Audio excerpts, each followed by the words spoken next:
The next two chapters occur back in Paris. So this first chapter, Monseigneur in Town, begins with a new character who is only referred to as Monseigneur.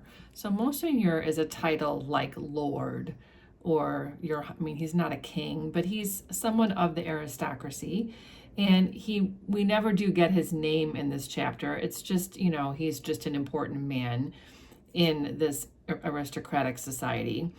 And he is having a party. So every fortnight, which is every 2 weeks, he has a reception in his grand hotel in Paris.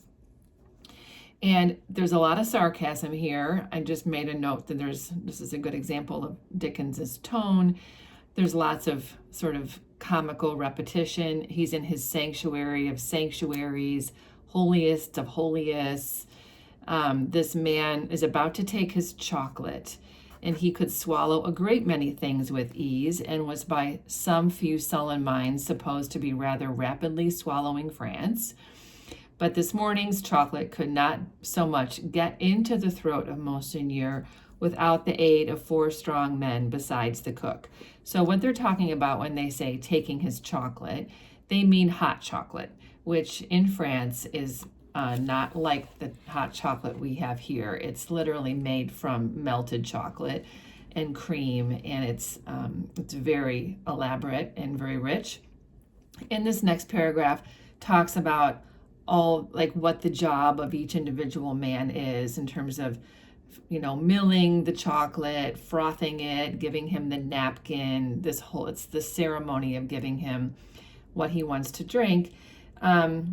There's a reference here to that Monseigneur has a little supper the night before, that he has little suppers most nights, which is sarcasm again, obviously. They're I'm sure very elaborate. He goes to plays and the opera, and he has far more interest in those kinds of entertainments than he does with the tiresome articles of state affairs, the state secrets, the needs of all of France. He doesn't care about any of those things, as the like always is for all countries similarly favored, always was for England, by way of example, in the regretted days of the Mary Stuart who sold it. So this is a reference that we would not understand, but his readers would have understood. This is referring to Charles II, who was one of the kings of England, and he was the cousin of Louis XIV from France, who is the king that was during the same time. And apparently Louis XIV was a cousin of Charles II, and was secretly giving him a pension, so paying him money. So it's just showing that there's corruption and there's money to be had for those in the know. Monseigneur had one truly noble idea of general public business, which was to let everything go on in its own way. So basically, his many truly noble ideas are that, things should stay the way they are, that he doesn't need to pay attention to the changes in society, to the things that are causing pain for people. The earth and the fullness thereof are mine, said Monseigneur. He just likes things the way they are. We do find out, though, that Monseigneur is a bit of a poser. He slowly finds out that the vulgar embarrassments are creeping into his affairs. And so therefore he allies himself with a farmer general. And a farmer general, which I actually wrote over here because I had more room to write it here. But a farmer general was a tax collector who had a certain territory to collect taxes from. And they were known for overtaxing the poor and pocketing a lot of the money. And so because Monseigneur is having difficulty with his finances because he doesn't know how to manage his money, he must consequently have someone help him. And so as to finances private, because farmer generals were rich, and Monseigneur, after generations of great luxury and expense, was growing poor, he decides to take his sister out of a convent. And there were a lot of Catholics in France during this time, and a lot of women who did go have their education in a convent. So while there's time to ward off the impending veil, which means becoming a nun, the cheapest garment she could wear, and had bestowed her as a prize upon a very rich farmer general. So he marries his sister off to a very rich farmer general in order to get some money into the family and someone to help him with his finances, because he is struggling in that way. And of course, having a farmer general who's typically corrupt helping you with your finances doesn't sound very above board to me. So it goes on from here, talking about just his beautiful party, but the fact that all these people at the party are actually not very good at what they do. It says here, military officers were destitute of military knowledge. Naval officers had no idea of a ship. Civil officers without a notion of affairs. Brazen ecclesiastics of the worst worldly, with sensual eyes, loose tongues, and looser lives. People are unfit for their jobs. And so everyone is sort of just in it for the money and having a good time, and they don't necessarily know what they're doing, which is risky. He goes on here to talk about other kinds of professions, like doctors who made great fortunes out of dainty remedies for imaginary disorders that never existed.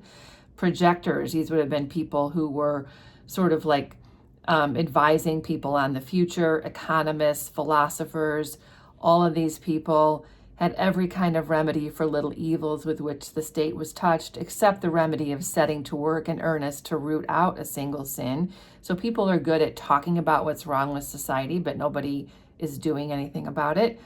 There's a reference to unbelieving chemists who had an eye on the transmutation of metals. This is referring to like alchemists. These were people who would create remedies, from herbs and things, and they would be sort of amateur pharmacists and healers. So these people are all the people who are at this party. So it goes on down here to say, the leprosy of unreality disfigured every human creature in attendance upon Monseigneur. So all the people here are fake. Leprosy is a disease that eats away at the skin.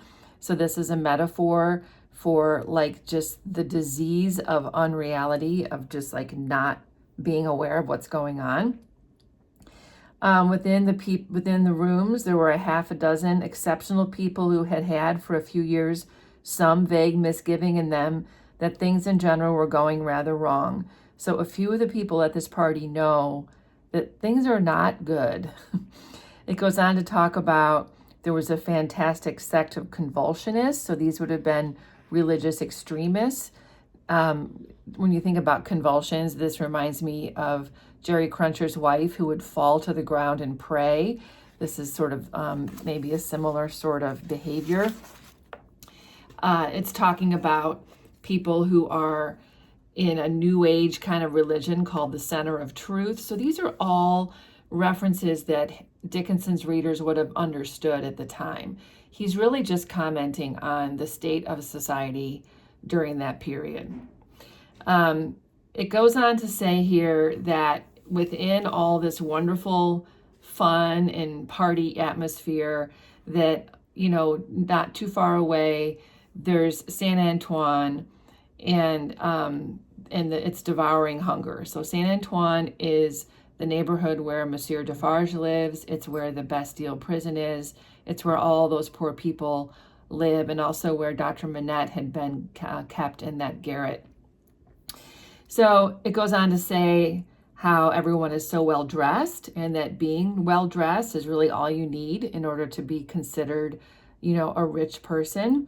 And so and I'm just kind of doing a quick summary here because you can see how much time Dickens takes just explaining how elaborate this party is. But after Monseigneur finishes his chocolate, then he goes out to greet his many guests. And he does this quickly.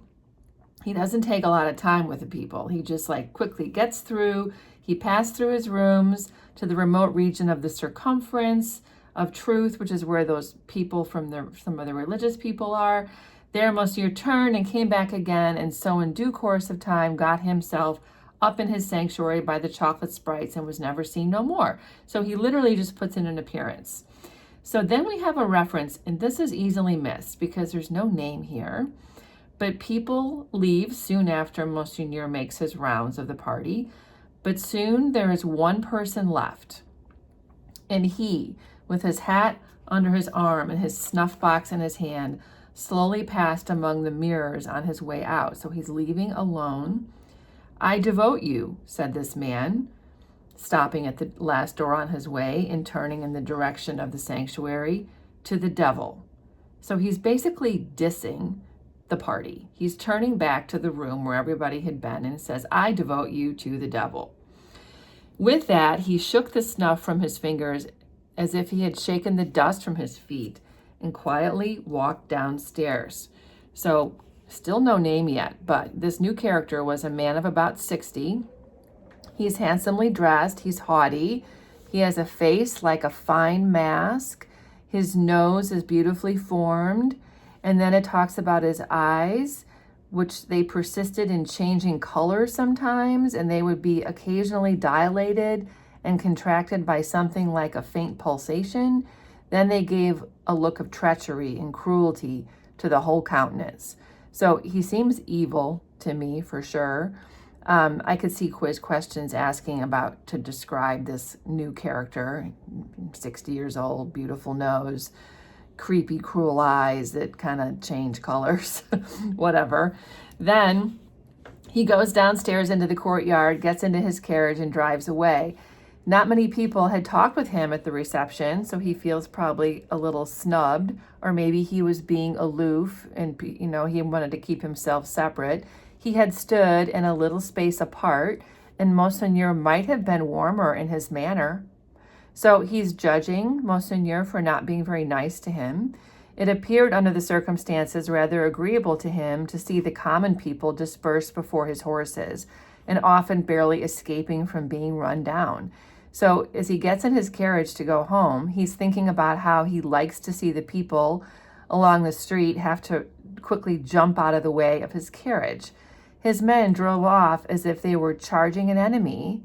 So they literally tear away from this party and rumble down the streets incredibly fast. And with a wild rattle and clatter and an inhuman abandonment of consideration not easy to be understood, the carriage dashed through the streets and swept around the corners, with women screaming before it and men clutching each other and their children. At last, swooping at a street corner by a fountain, one of its wheels came to a sickening little jolt, and there was a loud cry from a number of voices, and the horses reared and plunged.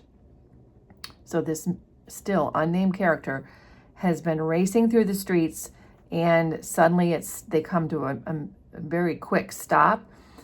His reaction, Monseigneur, whoever, we don't have his name yet, is very calm. Oh, what's gone wrong? Pardon, Monsieur the Marquis, said a ragged and submissive man. It's a child.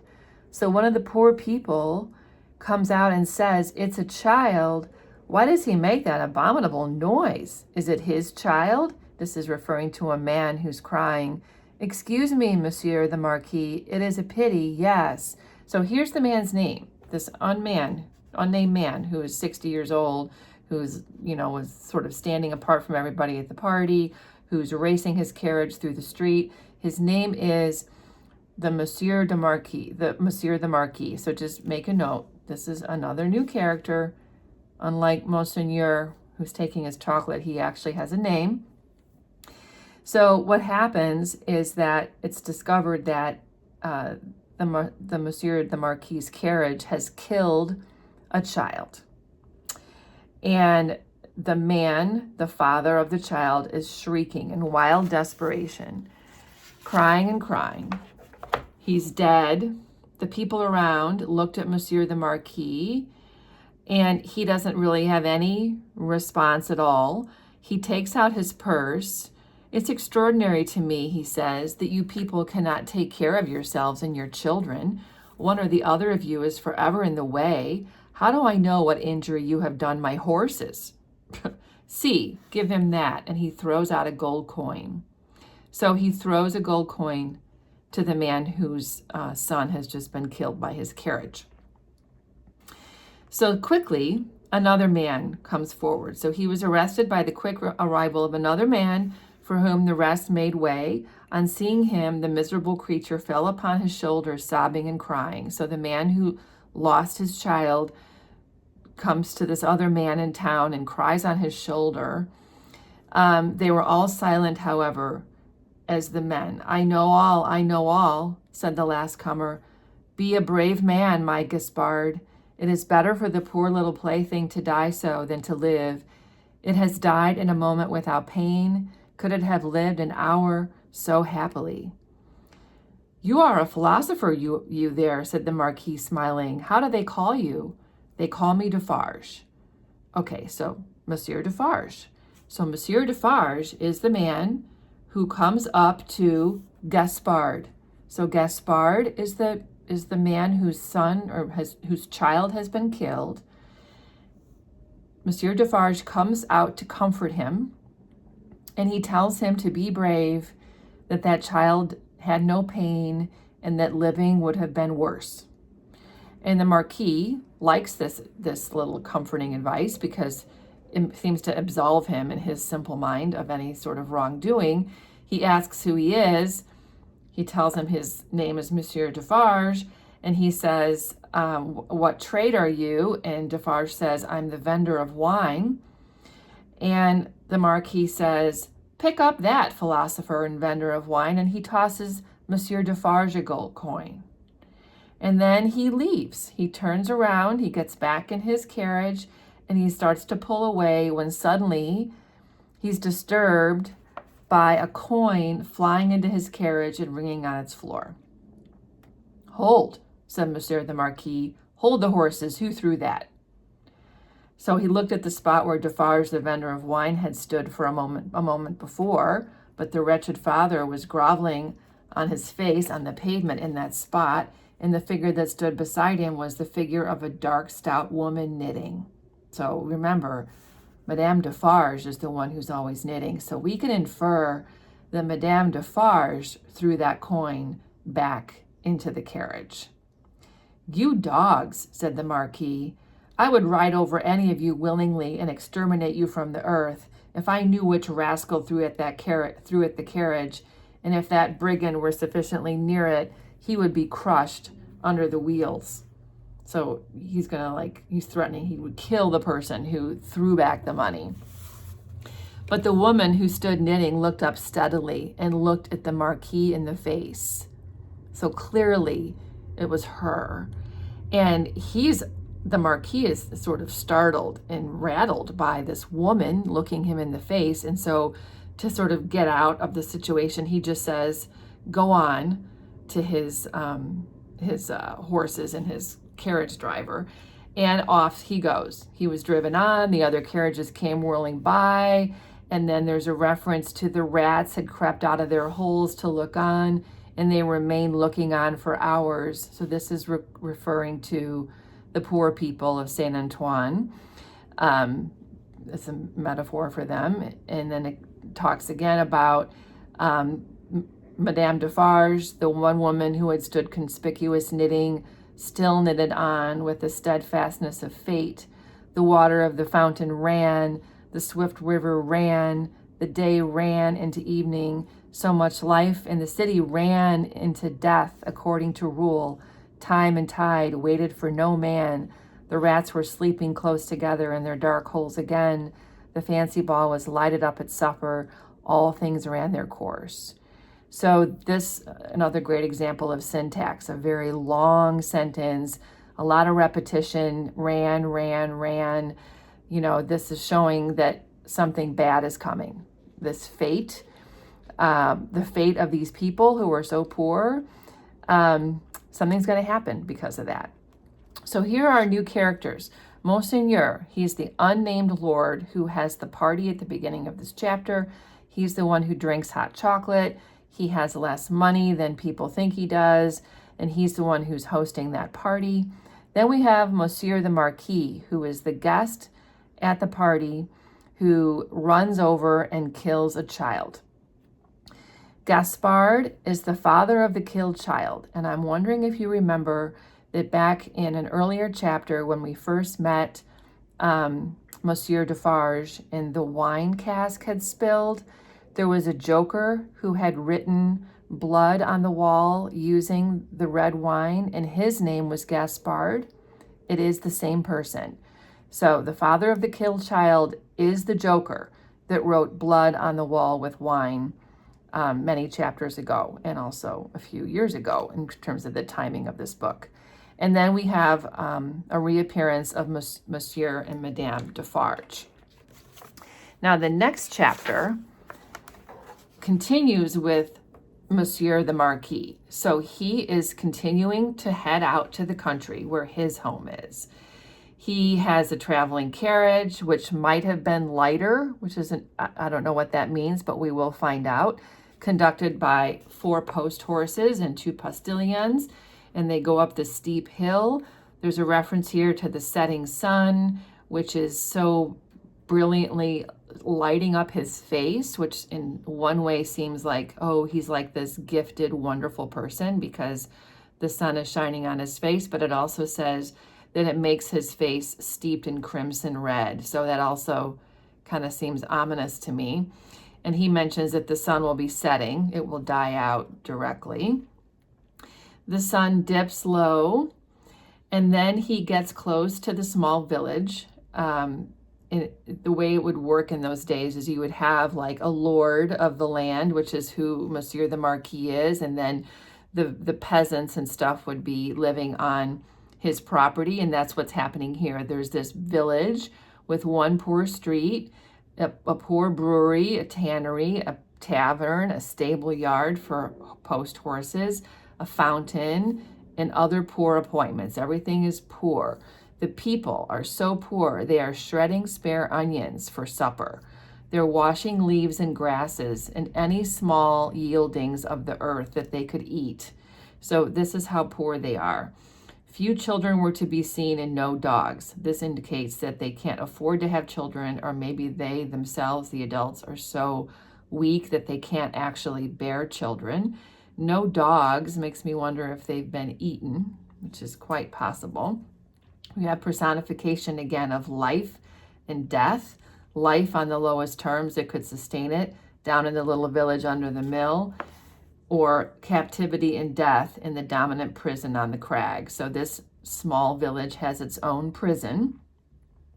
So Monsieur the Marquis stops briefly in town, and a man, a grizzled mender of the roads, joins the group of villagers. And the Marquis says to the mender of the roads, "Bring me hither that fellow." The fellow was brought, cap in hand, and the other fellows closed around to look and listen.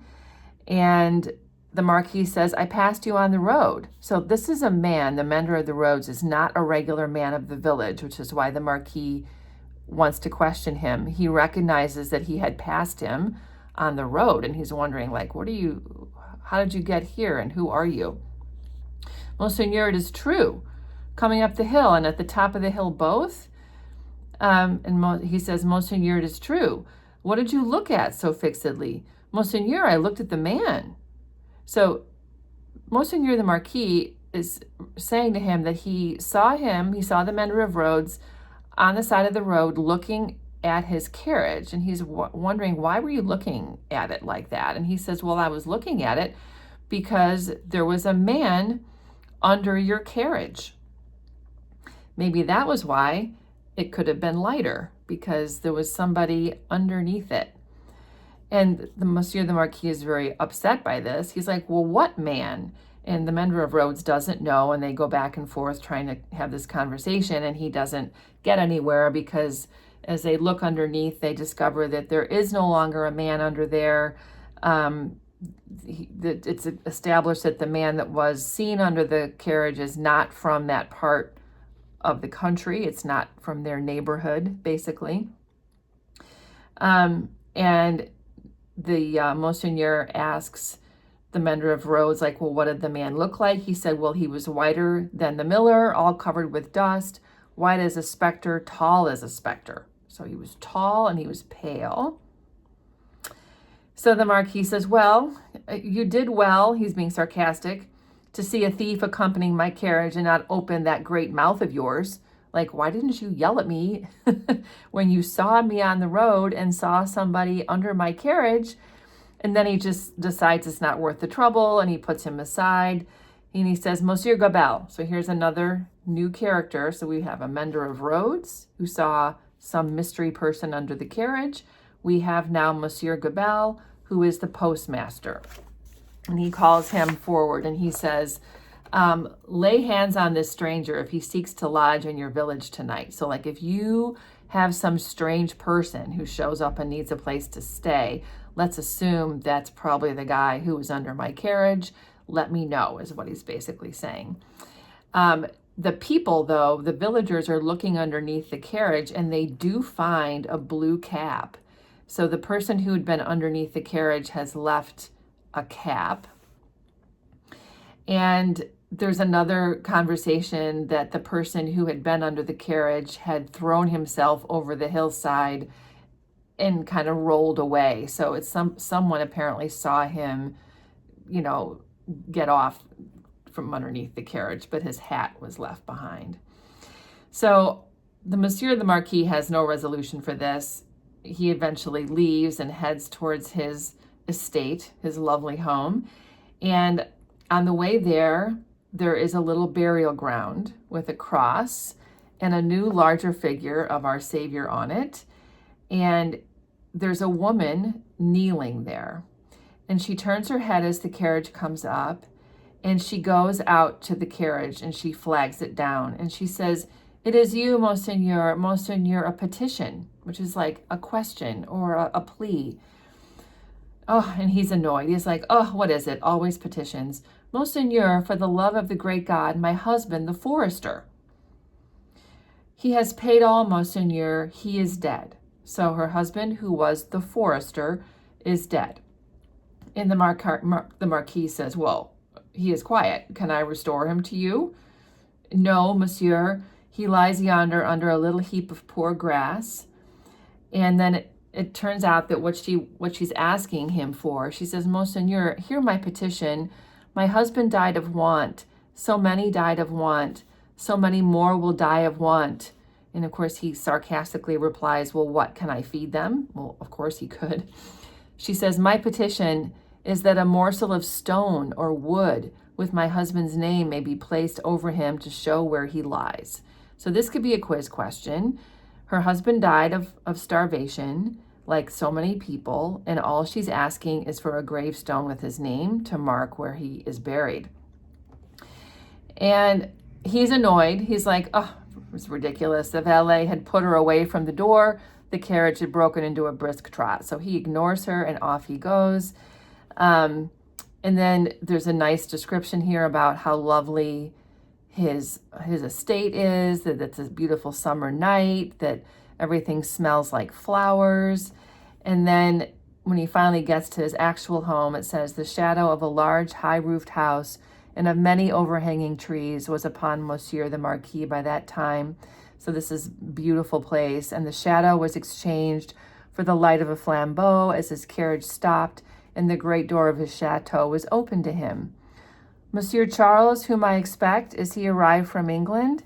Monsieur, not yet." So Monsieur the Marquis asks if Charles has arrived from England, and his servant says not yet. So the only Charles we know is Charles Darnay from England. So there's some connection between Charles Darnay and this terrible man, Monsieur the Marquis. So our new characters here, the Mender of Roads. He's the one who reports that a man had been under the Marquis's carriage.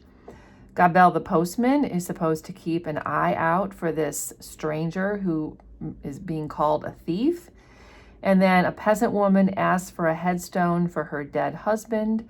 And we have some connection between Charles Darnay and Monsieur the Marquis.